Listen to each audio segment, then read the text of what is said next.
गोटे गाँव रे नित्या बोली जड़े कदली बेपारी रहुथिला। से ता बाड़ी रे किछि कदली गछ लगैथिला।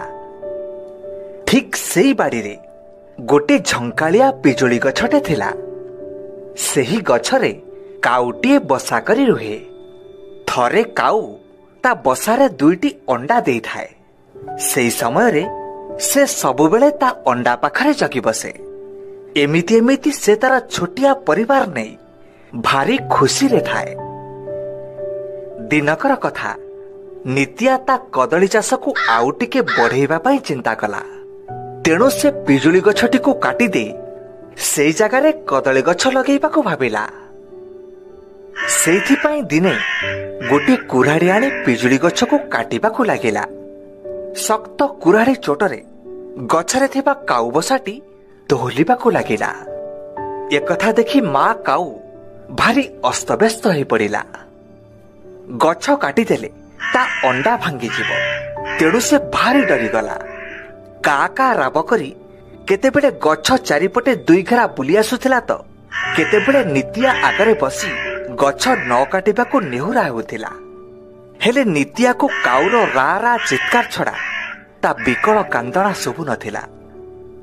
नित्या गछ को चोटो ऊपर चोटो मारी चलिला। एथर गछटी कटी माटी रे पड़िला। काउर कुटा काठी रे तियारी बसा भांगी गला।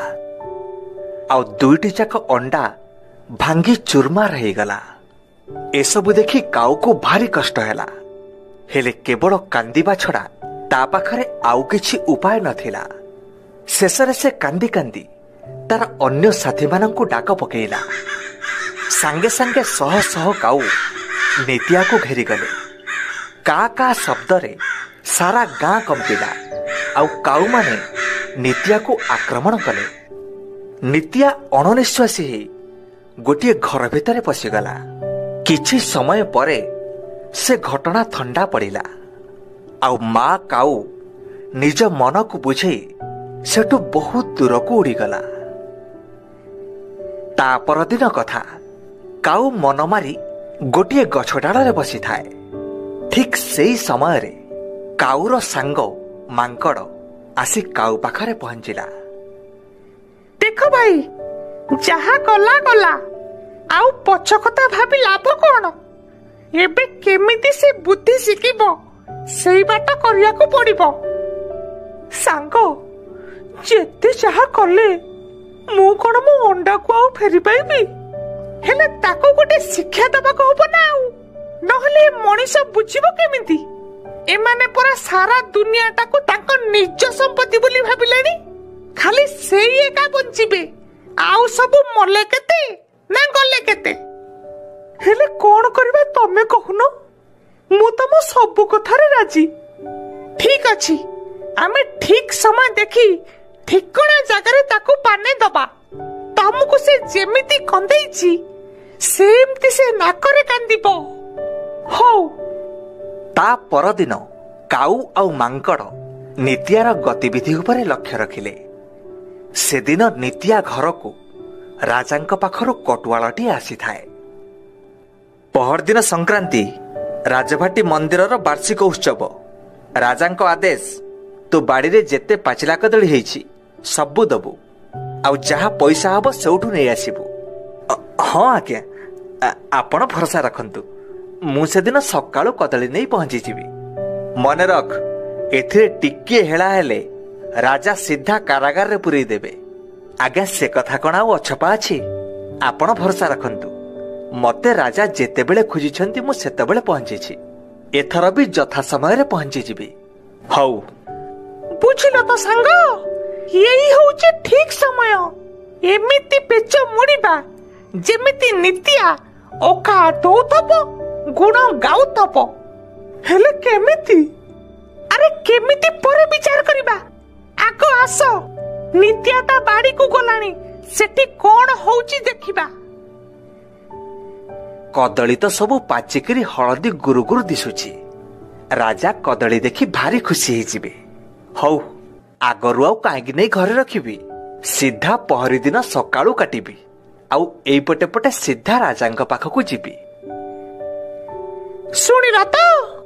କଣ ପହରଦିନ ନିତ୍ୟା ସକାଳୁ ସକାଳୁ କଦଳୀ କାନ୍ଦି କାଟିବ ଆଉ ରାଜଭାଟି ଯିବ।